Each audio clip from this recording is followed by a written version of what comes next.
um tema que eu gosto muito, eu fiquei muito feliz, muito satisfeita de poder falar sobre esse tema, por alguns motivos. Primeiro, porque é um tema alegre, é um tema leve. Quando a gente fala de evangelho no lar, a gente fala de trazer Jesus para dentro da nossa casa, melhorar os laços familiares, a nossa estreitar a amizade entre os componentes da família, trazer harmonia para dentro da nossa casa.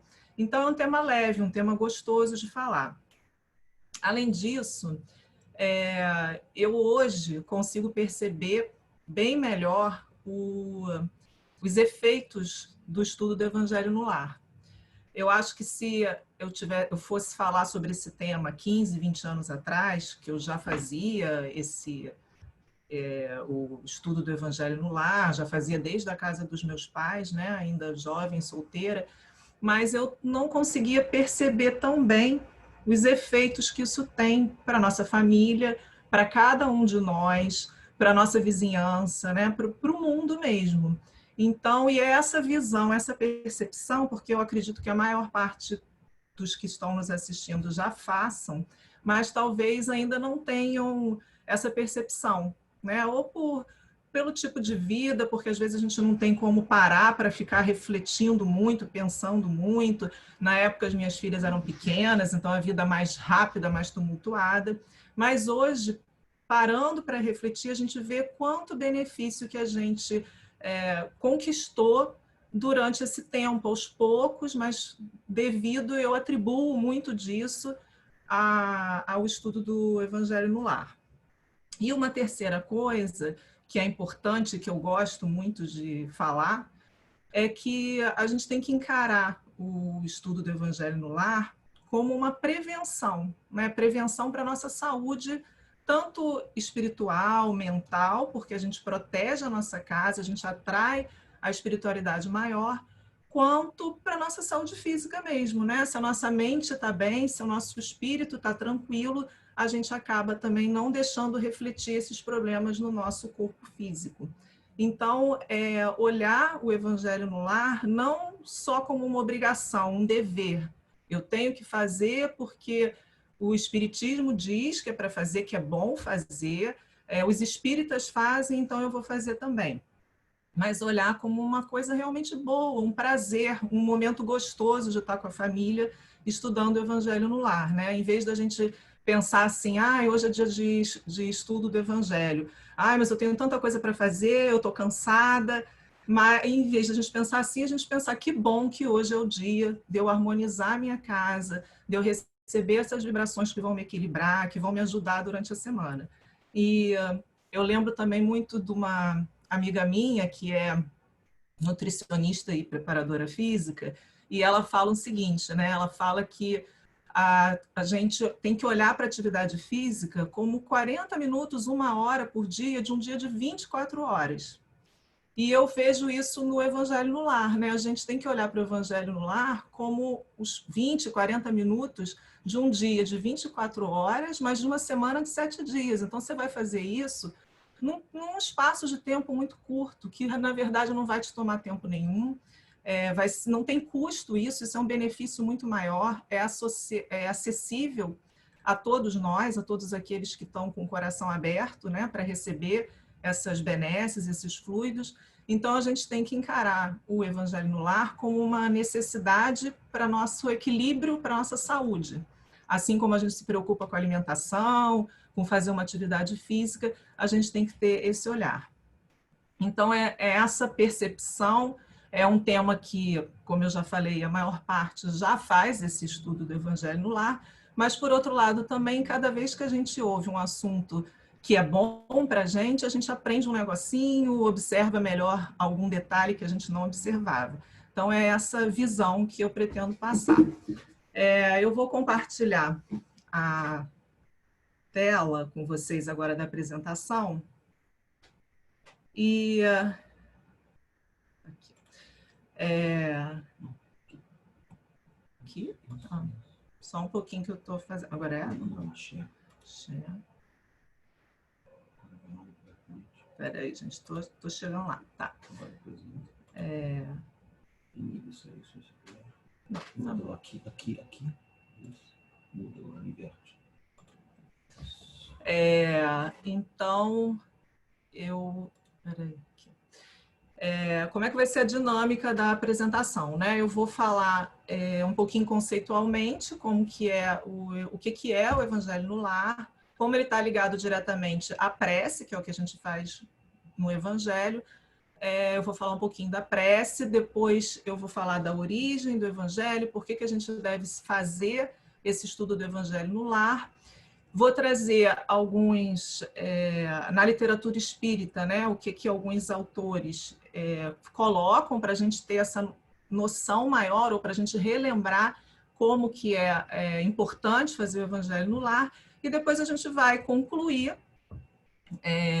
da importância do Evangelho no lar na atualidade. A gente vai ver, já estou aqui adiantando, mas a gente vai ver com base em tudo que for falado, que mais do que nunca na atualidade, tanto naquela antes pandemia, né, mas pela vida que a gente leva corrida e atabalhoada, quanto na atualidade que a gente vive agora da pandemia, ele se torna mais importante ainda, né? É muito necessário que a gente faça. Então vamos começar. O que é o Evangelho no Lar? É uma reunião familiar de estudo e reflexão dos ensinamentos de Jesus, interpretados à luz da doutrina espírita, na qual se utiliza a prece como instrumento de ligação com Deus e a espiritualidade maior. Então, é reunir a família para pensar em Deus, pensar nos ensinamentos de Jesus, o que a doutrina espírita nos traz, como que a gente pode proceder melhor a partir desses ensinamentos. Ele é sempre realizado em dia e hora certos, semanalmente, para estudo do Evangelho e oração em conjunto de forma edificante e elevada. Então, o objetivo é a gente fazer de forma edificante e elevada, né? Não um debate das questões espíritas ou da filosofia espírita, mas uma forma da gente de uma discussão em cima daqueles temas de como a gente pode melhorar individualmente no nosso proceder de forma edificante e elevada. Bom, e como a gente falou em prece, o que é a prece? Para a gente lembrar um pouquinho. Quando a gente faz a prece, a gente se aproxima de Deus, né? Através da elevação dos nossos pensamentos, a gente se comunica com Deus, conversa com Deus. Ela deve sempre ser feita com coração, com sinceridade, com humildade, pensando bem e evitando o mal. E Deus, a gente sabe que tem sempre sobre nós o seu olhar. Se a gente está se comunicando com Deus, então, quando a gente faz a nossa prece individual, se a gente está dentro da nossa casa fazendo o Evangelho e fazendo uma prece em família, a gente está trazendo isso para todos nós, né? A gente está trazendo esse ambiente para todos nós daquela família. A gente está conversando com Deus, se comunicando com Ele, estreitando os nossos laços também, a nossa afinidade, a nossa vibração com a espiritualidade maior. E como é que se processa? Como é que se processa essa... Maurício, não dá. Não, tem que clicar ali. Que vai. Como que se processa a ação da prece, né? A prece, como a gente sabe, é uma transmissão de pensamento, nós estamos imersos no fluido cósmico universal, que nos envolve, então, e não tem limites para essa ação da prece, né? Ela vai aonde o nosso pensamento for, ela alcança onde a gente estiver, quem a gente estiver pensando, no lugar que ela esteja, né? Em qualquer lugar, tanto na Terra como no espaço, encarnado, desencarnado, vice-versa, e a gente estabelece essa corrente fluídica de um para o outro. Acho que quando eu admito ali, ele para. Você tem que clicar no slide do lado de cá ainda. A energia da corrente guarda proporção com a do pensamento e da vontade. Então, quanto mais a gente faz uma prece realmente do coração, com vontade, pensando no bem, a gente vai atingir mais o nosso objetivo, e é assim que os espíritos vão nos ouvir, né? É assim que a gente encontra com a espiritualidade maior, que a gente consegue sintonizar com eles, e eles podem passar para nós os aconselhamentos, a tranquilidade. Na prece, a gente pode pedir o que a gente quiser, é claro, né? Mas a gente tem que ter a consciência de que não adianta a gente pedir que uma prova seja abreviada sem a gente fazer nenhum esforço, né? Não é a mesma coisa que a gente quisesse tirar 10 em uma prova que a gente não estudasse nada, né? Nem visse aquela matéria. Então, a gente precisa entender que a gente, quando faz a prece, ela também implica um esforço próprio de mudança, de elevação da nossa vibração, de pensar no bem. E sempre vai ser concedido exatamente isso, essa paciência para a gente passar por determinado problema, para que a gente encontre uma saída para as nossas dificuldades, sejam elas espirituais ou físicas, né? Um desemprego, uma falta de dinheiro, problema de pagamentos, de aluguel. A gente vai encontrar uma forma, através da tranquilidade que esses espíritos passam para nós, da gente saber onde a gente deve ir, quem a gente deve procurar. Então, isso a gente sempre vai ter. O amparo para que a gente fique resignado, para que a gente tenha paciência, para que a gente tenha boas ideias. Bom, qual que é a origem do Evangelho no Lar, né? Nesse livro Jesus no Lar, capítulo 1, quer dizer, de onde veio, por que a gente faz o Evangelho no Lar, de onde veio essa ideia, né? Primeiro, no livro Jesus no Lar, no capítulo 1, a psicografia de Francisco Cândido Xavier, né? E o Lúcio, ele nos conta que realmente foi a partir de Jesus que implantou o estudo do Evangelho no Lar. Então, vou ler esse pedacinho com vocês. Olha, assim também é o lar diante do mundo, o berço doméstico, é a primeira escola e o primeiro templo da alma. A casa do homem é a legítima exportadora de caracteres para a vida comum. A paz do mundo começa sob as telhas a que nos acolhemos. Se não aprendemos a viver em paz, entre quatro paredes, como aguardar a harmonia das nações? Se nos não habituamos a amar o irmão mais próximo, associado à nossa luta de cada dia, como respeitar o eterno Pai que nos parece distante? Então, a gente vê Jesus falando da importância da gente ter um lar harmonioso, que é a primeira escola, é o primeiro templo da alma. A gente vê que a gente precisa trazer para nossa casa esse ambiente de paz para que a gente possa realmente querer um mundo de paz, uma harmonia fora da nossa casa, porque se a gente não consegue ter a paciência, ter a tranquilidade para lidar com os nossos problemas dentro de casa, como é que a gente vai fazer isso fora? E o estudo do Evangelho no Lar, ele traz essa tranquilidade, ele traz essa ajuda para a gente, para que a gente possa manter a nossa família, o nosso lar com mais paz. Continuando, Pedro, assim andamos aqui em torno de quanto nos procuram assistência fraterna, uma claridade nova. A mesa de tua casa é o lar de teu pão. Nela recebes do Senhor o alimento para cada dia. Por que não instalar ao redor dela a sementeira da felicidade e da paz na conversação e no pensamento?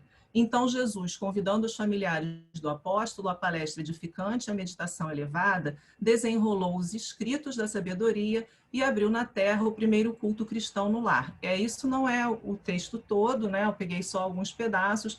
Então, a gente vê a importância do Evangelho, né? Jesus já explicando essa importância da harmonia, de rezar em família, de orar em família. Então, Jesus trouxe isso para a gente. E o Evangelho no Lar à luz do Espiritismo, ele tem a sua origem numa sugestão feita por Allan Kardec na Revista Espírita de 1864. Kardec tinha acabado de publicar o Evangelho e algumas pessoas escreveram para ele falando que ele, apesar de ter o capítulo das preces, ele não teria indicado nenhuma oração para o dia a dia, para de manhã e para de noite. E Kardec, então, ele coloca que ele realmente não tinha colocado, porque ele achou que já tivesse sido entendido que eram orações do coração, mas que se precisassem de uma específica, que fizessem o Pai Nosso, né, a oração dominical, porque ela era completa. E aí ele, nesse mesmo texto, ele faz uma recomendação de que uma vez, por exemplo, por semana, ele dá como exemplo o domingo, que se consagrasse mais tempo a essa prece e que fosse lido um trecho do Evangelho, né, de algumas instruções dos Espíritos. Então, ele dá essa sugestão e essa recomendação foi o embrião do Evangelho no Lar à Luz do Espiritismo. Bom, um mini roteirinho, já todo mundo já sabe mais ou menos. Se por acaso alguém não souber e quiser algo mais detalhado, posteriormente, entrando em contato com a casa, a gente tem, ou mesmo no site da FEB, tem esse roteiro, tem vários roteiros que a gente pode indicar. Bom, normalmente a gente faz a leitura inicial, como a gente faz nas palestras públicas, de um livro de mensagens, Fonte Viva, Vinha de Luz, para que a gente se acalme, para que a gente entre naquele ambiente, já tranquilize as nossas emoções, eleve o nosso pensamento para que a gente se conecte com a espiritualidade. A gente faz uma prece inicial, posteriormente a leitura de um trecho do Evangelho segundo o Espiritismo, pode ser incluída a leitura de um segundo livro da codificação, ou no caso de ter crianças ou adolescentes, é recomendável que façam uma leitura de um livro infantil com ensinamentos, né, espíritas e cristãos. Quando as minhas filhas eram pequenas, nós lemos muitos livros infantis de espíritas. Tem uma coleção da Turma da Mônica para jovens, que também é muito bacana. E, por fim, fazemos a prece final. Durante o Evangelho no Lar, que a recomendação é que ele não ultrapasse 60 minutos, para não ficar cansativo, né? Ele pode de 20 a 40 minutos. Deve ser sempre ele deve ser sempre feito de forma visando a harmonização da família. Então, pode ter conversas a respeito do trecho que foi lido, mas sempre com comentários de ordem geral, né? A gente não está fazendo o Evangelho no Lar para criar desarmonia, para aumentar as implicâncias, para ressaltar um defeito que a gente veja num familiar. A gente está fazendo o Evangelho para harmonizar, para a gente ter paciência, para a gente ter entendimento. Então, a gente não tem que enfatizar problemas de ordem particular, né? Não vai falar, ler um trecho, a gente deve tentar encaixar aquele trecho, até mesmo quando são crianças, né? Que tem sempre o objetivo do livro.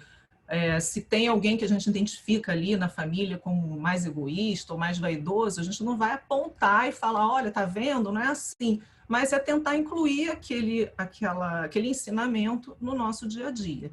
Então, nunca é de forma pessoal, não é para debater.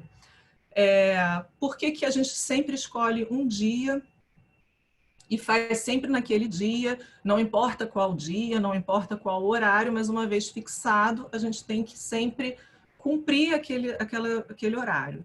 Tanto pelo lado espiritual, né, para que a gente possa ter realmente a visita, né, dos nossos mentores, do nosso anjo da guarda, da espiritualidade maior, mas também para que os próprios familiares possam se preparar, né? Se cada dia a gente muda o dia, muda o horário, a gente vai acabar tendo muito mais formas e desculpas para não assistir, para não fazer do que fazer, né? Lembrando sempre que para quem não faz, até a gente acertar esse horário, sempre é uma dificuldade. Então, a gente tem que fazer um esforço de determinar aquele horário para quem melhor for.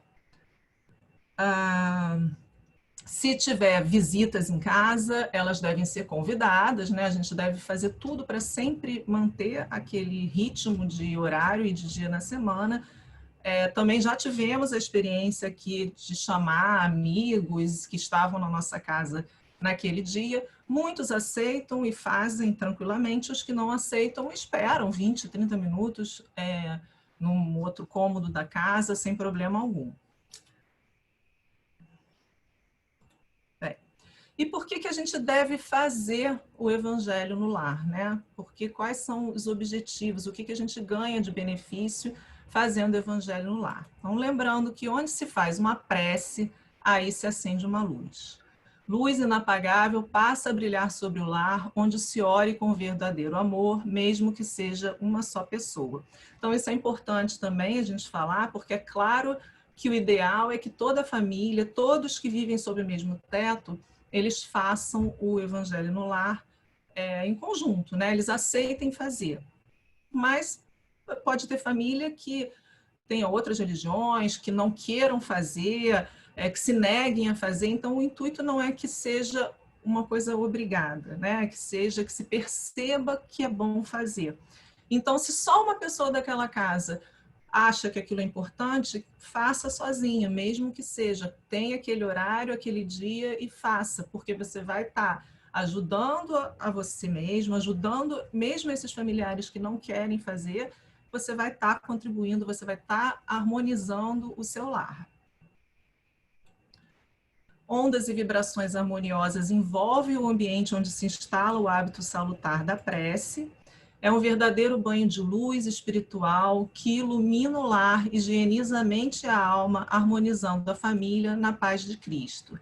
O estudo do Evangelho propicia quem dele participa condições de colocar em prática no dia a dia os ensinamentos assimilados durante os cultos. Então, é tudo que a gente quer, né? A gente quer que o nosso lar seja um local de luz, de vibrações harmoniosas, que seja higienizado, que a gente consiga uma harmonia maior da nossa família e que a gente, ouvindo esses ensinamentos de Cristo, a gente vá assimilando, a gente vá colocando em prática, né? Aquele papel da educação. Vai ouvindo coisas boas, ouvindo, e a gente vai parando para refletir e mudando nossos hábitos, colocando no nosso dia a dia realmente esses hábitos que Jesus nos ensinou. Continuando, a oração em conjunto, ela atrai para o convívio familiar espíritos superiores, que passam a amparar os membros da família, promovendo o esclarecimento e a desvinculação dos espíritos que temporariamente vibram nas faixas inferiores e de sofrimento. Então, a gente sabe que nós estamos, nossa própria vibração não é uma vibração elevada, né? Nós estamos lá mais para o inferior do que para o médio, talvez, né? Então, a gente tem desejos, tem vontades que não são condizentes com aquilo que a gente deveria pensar. A gente está sujeito, fora de casa, a irritações, estamos sujeitos a discussões, a contrariedades, né? Então, a gente, com certeza, a gente, por vezes, durante o nosso dia, a gente baixa as nossas vibrações, a gente pensa de uma forma ruim e a gente baixa as nossas vibrações. Então, a gente precisa desse evangelho no nosso lar para que a nossa casa fique protegida e para que a gente atraia esses espíritos superiores. E que para aqueles que nos acompanham, que também não tem jeito, a gente vai, de uma forma ou de outra, ser acompanhado, que eles não fiquem vinculados a gente, né? Não se vinculem a nós. Que eles possam até assistir o nosso estudo do Evangelho no lar, mas com o amparo de espíritos superiores, eles também vão estar sendo esclarecidos, né? E vão vibrar de forma melhor. Então, esse é um dos objetivos extremamente importantes para o nosso dia a dia, para o mundo que a gente vive.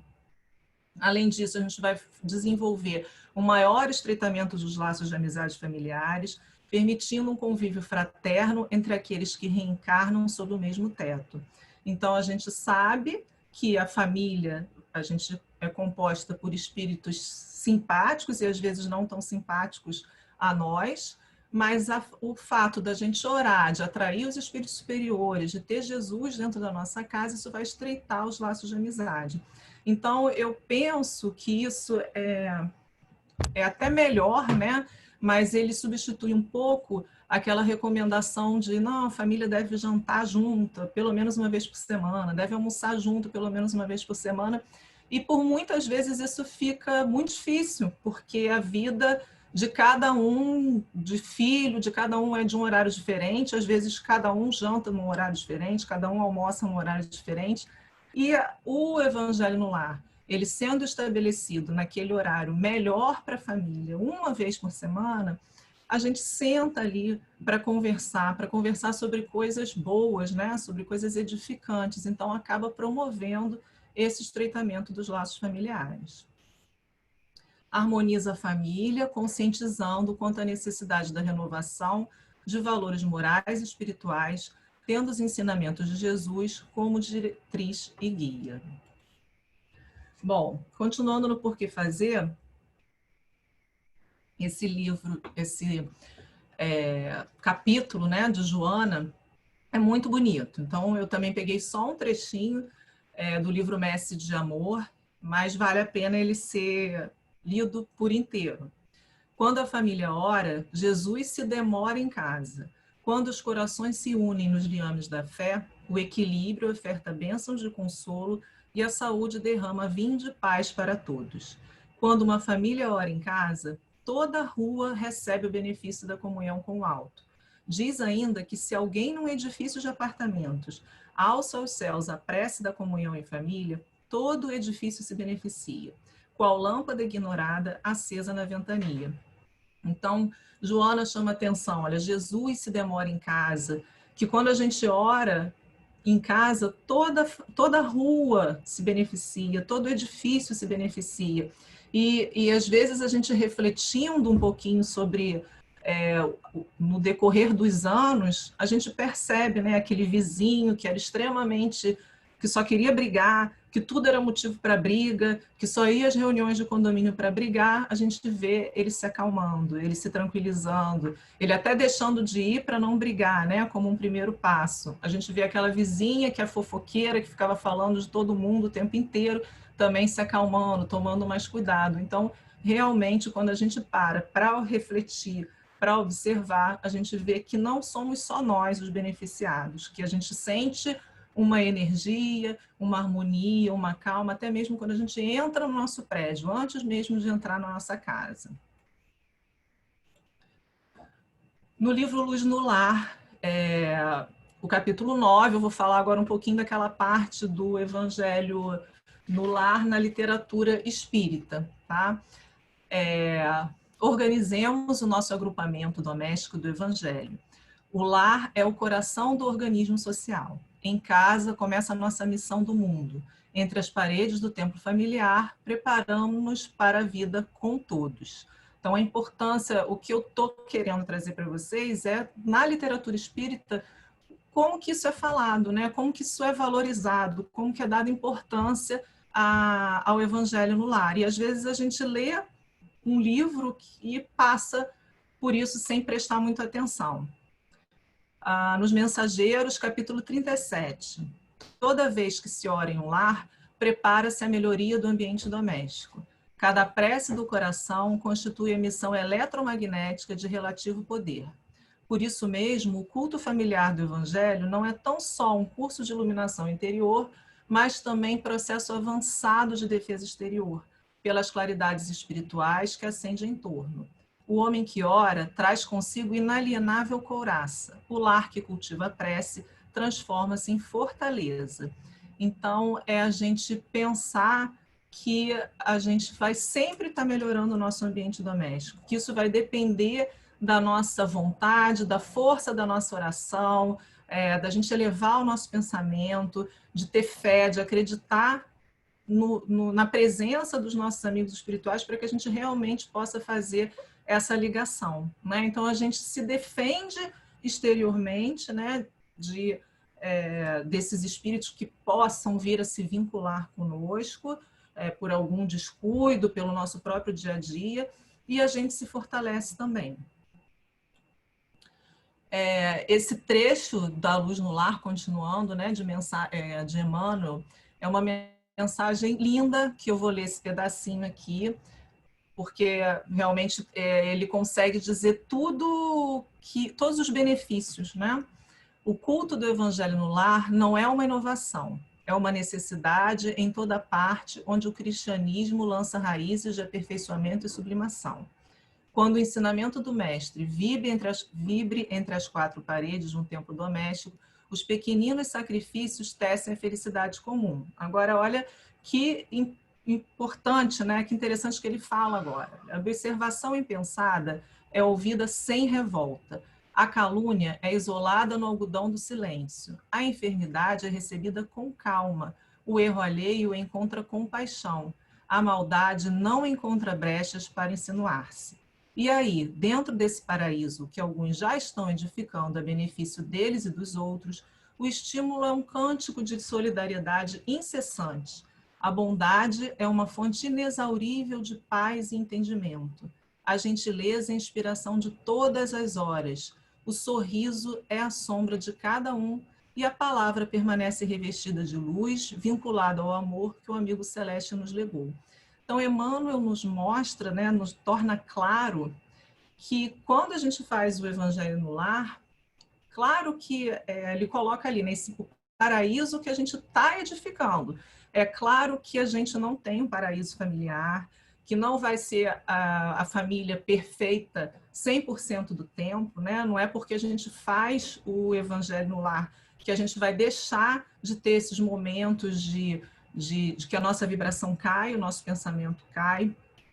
E aí a gente abre esse canal, abre a porta para ter essa influência, abre a porta para briga, para a gente falar uma coisa que a gente sabe que o outro não vai gostar, mas a gente perde a paciência. Só que quando a gente faz o estudo do Evangelho no Lar, não encontra eco, né? Alguém fala, está descompensado, está desequilibrado por um momento, chegou chateado da rua, discutiu na rua ou discutiu mesmo dentro de casa, não vai encontrar eco no outro. O outro vai ouvir, vai ter calma, vai esperar, né, para o outro se acalmar. A gente vai aceitar melhor os contratempos da vida, vai se resignar mais, a gente não vai ter brecha para ficar um implicando com o outro. Então, a gente vai construir isso aos poucos, né? Porque é claro que depende do esforço de cada um. Só que a intenção com o culto do Evangelho no Lar, é que a gente cada vez aumente mais essa balança de períodos de harmonia, deixando os de desarmonia para serem exceções, né? Então, as discussões vão continuar acontecendo, até que todos ali se reformem, mas a gente vai ter mais momentos harmônicos, não, as discussões não vão ser infinitas, não vão se estender, vão ter um fim, as pessoas vão olhar de outra forma, vão se acalmar. Então, é para isso que e por isso que a gente precisa fazer realmente o Evangelho no Lar com essa percepção. No livro Desobsessão, é necessário compreender a necessidade do culto do Evangelho no lar. Além dos companheiros desencarnados que estacionam no lar ou nas adjacências dele, há outros irmãos já desenfaixados da veste física, principalmente os que remanescem nas tarefas de enfermagem espiritual no grupo, que recolhem amparo e ensinamento, consolo e alívio da conversação espírita e da prece em casa. O culto do Evangelho no abrigo doméstico equivale à lâmpada acesa para todos os imperativos do apoio e do esclarecimento espiritual.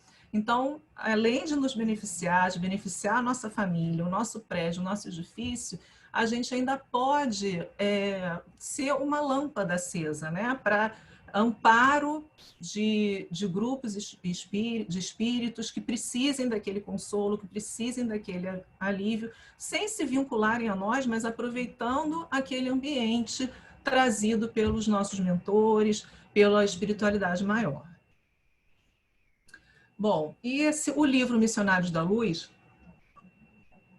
eu vou resumir ele rapidamente para vocês, esse capítulo, o capítulo 6, a oração, é lindo, fala exatamente o que a gente precisa ouvir a respeito do Evangelho no Lar, que para quem não lembra, né, André Luiz está com o seu instrutor Alexandre, eles estão observando um rapaz que está muito desequilibrado, ele está na rua, está extremamente desequilibrado, com pensamentos em agonia, em angústia, ele está cheio de vícios, ele cai nos vícios na rua, com vários obsessores. E André Luiz olha para ele e fica muito impressionado e com muita compaixão, porque ele não sabe o que fazer para ajudar aquele rapaz. Ele se lembra que quando o médico encarnado, ele conseguia aliviar dores horríveis com remédios, mas para aquele rapaz ele não sabia o que fazer. E Alexandre, o instrutor, fala, olha, você aguarda e observa que você vai ver o que vai acontecer. E o rapaz vai se encaminhando para casa. E quando ele vai chegando perto de casa, os obsessores vão ficando em pânico, mais atordoados ainda, mais revoltados ainda. ele entra em casa e esses espíritos não conseguem entrar. Quando ele fala essa frase, a prece traça fronteiras vibratórias. Então, ele não consegue entrar dentro da casa. Aí, André Luiz, já surpreso, ele ficou, como que isso aconteceu, né? Por que isso aconteceu? E aí, Alexandre explica, e eles veem que ali dentro, a esposa dele é extremamente cristã, faz preces, ora a Deus, com um espírito extremamente elevado, pensamentos elevados, ela faz com que a casa, apesar de ter um componente dela extremamente desequilibrado, que a casa fique num ambiente harmonioso. O rapaz, ele chega, ele já está cansado, ele se deita na cama, adormece, continua com os pensamentos transtornados, e a esposa vai lá, faz uma prece, faz carinho no cabelo dele, e André Luiz consegue ver que os pensamentos dele vão se tornando mais tranquilos, que ele vai se acalmando e adormece em tranquilidade.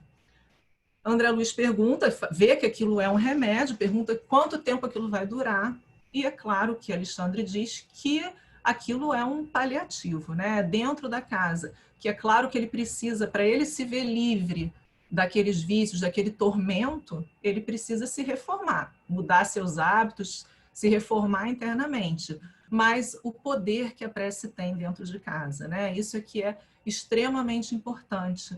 E André Luiz, ele repara, inclusive, que eu copiei esse pedacinho, ele fala, de fato, a tranquilidade interior era grande e confortadora. Em cada ângulo da parede e em cada objeto isolado havia vibrações de paz inalterável. Então, ou seja, a importância que é a gente fazer a nossa prece dentro de casa, com a nossa família, a gente isola o nosso ambiente, a gente traz equilíbrio, né? Aquelas casas que a gente vai e que a gente sente que o ambiente está equilibrado. É claro que não é um ambiente perfeito, que vai ter um ou outro que vai ter o pensamento mais transtornado, as vibrações vão baixar, mas não consegue contaminar aquele ambiente se os outros componentes dali fazem a prece, têm a calma, têm a tranquilidade.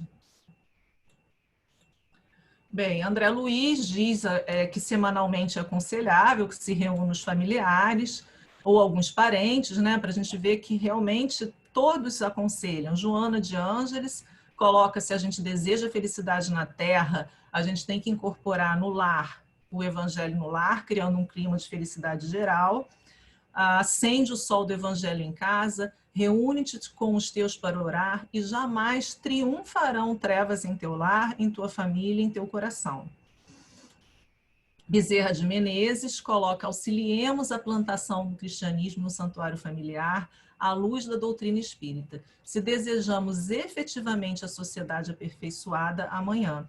Ou seja, então, além, Bezerra de Menezes chama atenção para um passo a mais, né? Para além disso, além da nossa família, é para uma sociedade aperfeiçoada, para um mundo melhor, né? O que Jesus falou lá atrás, né? Como é que a gente quer a paz fora da nossa casa, se dentro da nossa casa a gente não consegue. E muitas vezes a gente não consegue porque está faltando a prece para nos ajudar, está faltando o estudo do Evangelho para nos dar força, para elevar os nossos pensamentos, para que a gente possa atrair a espiritualidade maior para perto de nós e assim a gente ter a intuição do caminho a seguir, como que a gente deve fazer. Bem, por fim, então, chegando na conclusão, qual que é a importância do Evangelho no lar na atualidade? Bem, a gente mais do que nunca, né? Antes da pandemia, a gente já levava uma vida super corrida, super atordoada, que a gente realmente precisava de uma calma, algum momento de tranquilidade para a gente fazer. Com a pandemia, a gente está reunido, todo mundo junto, alguns já estão entrando na vida um pouco mais normal, mas a gente ainda tem os filhos dentro de casa a maior parte do tempo, trabalhando dentro de casa, então isso acaba salientando, né, os defeitos, os nossos defeitos de um para o outro. A gente tem inúmeras preocupações, ansiedade com o momento que a gente passa, o que vai acontecer, muita gente doente que a gente conhece, a gente se preocupa, A gente ouve notícia, e aí não é uma crítica à imprensa, porque a gente precisa saber o que está acontecendo, mas a gente está há 5 meses ouvindo notícias ruins, tristes, né, de morte, sem saber o que vai acontecer, como é que vai ser, os nossos medos, as nossas ansiedades. Então, a gente mais do que nunca precisa ter pelo menos um momento em família que a gente se disponha a tranquilizar o nosso coração, a abrir o nosso coração para Jesus, a estudar um pouquinho do Evangelho, a tentar colocar aquilo no nosso dia a dia, trazer realmente essa espiritualidade, né, a facilitar no lar. Quer dizer, a gente sabe o caminho é esse, então vamos facilitar, vamos tentar fazer realmente esse culto com prazer, com gosto, com vontade de estar ali, porque a gente sabe que está recebendo um benefício imenso de estar ali. Né? O culto no Evangelho no Lar é uma fonte de paz, de proteção espiritual permanente para a nossa casa, né? Para o benefício de todos. A gente traz uma proteção espiritual muito grande para nós. Então, gente, é o que eu tinha para falar. Espero que todos que já fazem tenham percebido algo mais que possa se beneficiar mais durante o, o Evangelho no Lar, que possa fazer com mais prazer, com mais vontade. Aqui em casa, eu cheguei a perguntar para as minhas filhas, quando eu estava estudando, porque normalmente já fiz muito culto no quarto, elas dormindo, porque não aguentavam esperar, não é sempre que estavam de boa vontade, mas hoje que elas estão mais velhas, elas conseguem perceber também um pouco isso. E eu perguntei, por que vocês acham que é importante o Evangelho no Lar, né? Ela, ai mãe, porque eu acho que o ambiente da nossa casa fica melhor. E não são raras as vezes que amigos meus vêm aqui em casa e falam, nossa, sua casa tem um ambiente gostoso, harmonioso. Não é nenhum paraíso, né? É um lar normal, tem brigas, tem discussões, tem dia que a gente está de mau humor, mas é o que eu falei, a gente procura com o estudo, com aquele momento, uma vez na semana, de prazer de estar estudando o Evangelho no Lar, a gente aumenta os momentos de harmonia, né? A gente coloca essa balança lá em cima para a harmonia da nossa família, estreitando os laços familiares. Então, uma boa tarde a todos, beijos e abraços virtuais e muita paz. Paula, muito obrigada pela palestra, foi realmente muito legal, assim, é realmente um tema que nós todos estamos acostumados e que nós devemos ter o hábito de realizar em casa, mas assim, você trouxe um monte de conhecimento novo, né? Novo e que vai somar aí para as nossas reuniões de casa, né? É sempre muito interessante. Muito obrigada. Você faz a prece para a gente? Claro, sem dúvida. Por favor. Bom, vamos então elevar nossos pensamentos.